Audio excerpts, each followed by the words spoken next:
Es que en realidad acercarse a inventario es acercarse a todas las facetas y a toda su humanidad, ¿no? En 1979 nos comparte sobre todas las vicisitudes para lograr la edición de El Bestiario de Juan José Arreola. En el fragmento final, después de comentar incluso qué comían y cómo casi lo tenía que convencer de levantarse, no de la cama, decía de un catre, ¿no? Porque no había cama. Termina: el libro se entregó y salió a tiempo con espléndidos dibujos de Héctor Javier que pocos han visto. Yo escribía mucho y mal porque en la literatura más significa peor. Textos horribles. Arreola, por bondad, nunca quiso corregirme como reparó tantos libros mexicanos de aquella época. Y allí están, en alguna biblioteca, oscuramente esperando, piedras que nos atamos al cuello, que alguien los emplee en mi contra.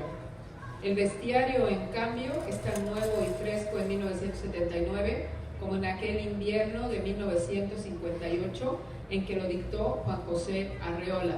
Pareciera que también estuviera hablando de inventar. Esas son las cosas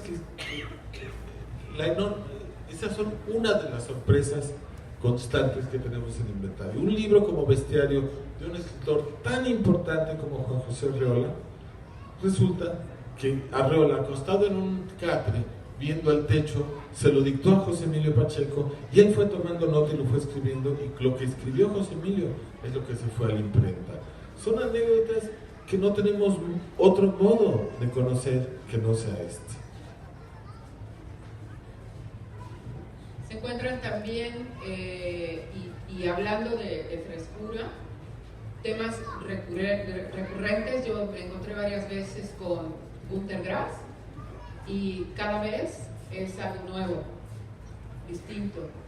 Entonces, dentro de esos temas recurrentes nos iba regalando en el tiempo cosas diferentes. Bueno, aquí en estos 3 tomos hay varios libros enterrados, algunos se han publicado. Es decir, hay un libro sobre Borges completo, hay 200 páginas sobre Borges ahí metidas, ¿sí? Y esas páginas se convirtieron en un libro que ya pronto publicará ERA. Hay un libro sobre Ramón López Velarde, hay un libro sobre Octavio Paz, hay un libro sobre Obregón, y yo creo que hay varios más, hay de hecho otro sobre Darío. Es decir, otro sobre la poesía. Una presentación de Inventario que hicimos, hemos hecho tantas, ya no me acuerdo dónde la hicimos, fue solo sobre la poesía en Inventario, en Querétaro. Es decir, en estos 3 tomos, ¿qué hay de poesía? ¿Qué significa? ¿Cómo nos es atractivo? ¿Por qué nos importa? Y el resultado fue una mesa muy impresionante, donde todo el mundo salió muy feliz, porque entendieron lo que era la poesía en este libro. Creo que así como está la poesía, está la narrativa, está la historia. José Emilio podía juntar un evento histórico con un invento tecnológico y con la aparición de un libro y hacer una ensalada absolutamente maravillosa de esos 3 elementos. Son formas de ver la vida, de ver la historia, a las que no estamos acostumbrados y que nos enriquecen mucho cuando tú empiezas a entender que este fenómeno tecnológico influyó en este fenómeno histórico y que esta novela está relacionada con las 2 cosas. Si ves esos movimientos a gran escala de la humanidad, no los vemos normalmente. Nosotros vemos, ¡ay, fulanito publicó un libro! Pero esa cosa de relacionarlo con el movimiento global de la humanidad, de la historia, de la política, es algo único en él. Y creo que eso es algo de lo que tenemos que aprender para poder ver nuestro propio mundo, que a veces es un poco enredado de ver. Hay otro libro ahí que a mí me gusta mucho, que es no sé cómo podríamos decirle, el reverso del tapiz de la historia de la literatura mexicana, ¿no? O sea, el que recoge los rumores, el que recoge los chismes. Digo, perdón, yo soy bien chismoso, me encanta todo eso, ¿sí? Y en uno de los primeros inventarios aparece, por ejemplo, cuando habla de Rosario, de Manuel Acuña, ¿no? todo el mundo conoce ese, pues bien, yo necesito decirte que te quiero, bla, bla, bla. Sabemos que Manuel Acuña escribió el poema, luego se suicidó por esta mujer, y en la historia de la literatura uno piensa así, que no, pues, era una mujer pérfida, ¿no? Que hizo suicidarse al poeta. Resulta que Rosario, pues, no que era inocente, pero resulta que todos los poetas de su época estaban enamorados de ella, ¿sí?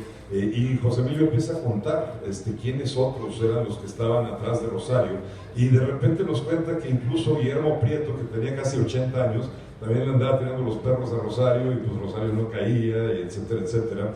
Y ese es el primer inventario que aborda ese tema. Después se va con muchos más. Pienso, por ejemplo, que hay varios de los inventarios que hablan de las mujeres mito, que ahora ya son mujeres mito, pero que en su momento fueron mujeres chisme, como Antonieta Rivas Mercado, Navi Olin, etcétera, etcétera, ¿no? Y nos cuenta sus historias de amor, nos cuenta sus historias, sus relaciones con otros artistas, etcétera, y cómo terminaron de alguna manera, ¿no? No estoy seguro si también hay uno sobre Rita Amor, pero seguramente debe haber, y sobre todo esto, ¿no? A José Emilio también le gustaba esa parte de la cultura, porque así la consideraba una parte de la cultura mexicana, de la historia mexicana, que es el chisme, que a la larga se convierte ya en una historia bien oficial, sí, exacto. Obviamente, digo, los que yo mencioné son chismes de hace 80, 100 años, pero también hay algunos de hace 30 o 40 o de hace 20 que también van a ser parte de la cultura, de la historia de la literatura mexicana. Esa parte me gusta mucho porque es una de las que hacen los inventarios mucho más sabrosos, a pesar de todo, aparte de todo lo que uno puede aprender, de lo que uno puede captar de erudición, está ese lado mucho más humano, o mucho más, sí, humano. Uno tiene la idea de que los libros grandes son aburridos. Eso es algo asociado a nuestras mentes desde muy chiquitos. Libro grande, libro aburrido. Yo les puedo garantizar que este libro, que es más grande que los libros grandes, es divertidísimo. Está lleno de humor. José Emilio era una persona que nunca, en ningún momento dejó el humor. Era capaz de hacer chistes en los momentos más solemnes, en las situaciones sociales más tiesas. Siempre era él el que rompía todo con un chiste. Creo que ese humor que tuvo él en toda su vida, y todos los otros tres que lo conocimos lo vivimos. Yo me acuerdo de una cena con él en la que nos hizo una especie de historia de la poesía mexicana con Parra y unos amigos chilenos, en las que todos amanecimos el día siguiente con dolores musculares de la cantidad de risa que nos había provocado. Yo tenía todo el abdomen adolorido, los brazos, el pecho. Una mujer que estaba ahí llegó al día siguiente a decirle a José Emilio, anoche fue el día más feliz de mi vida. Es decir, ese es el tipo de escritor que yo quisiera poder invitarlos y contagiarlos.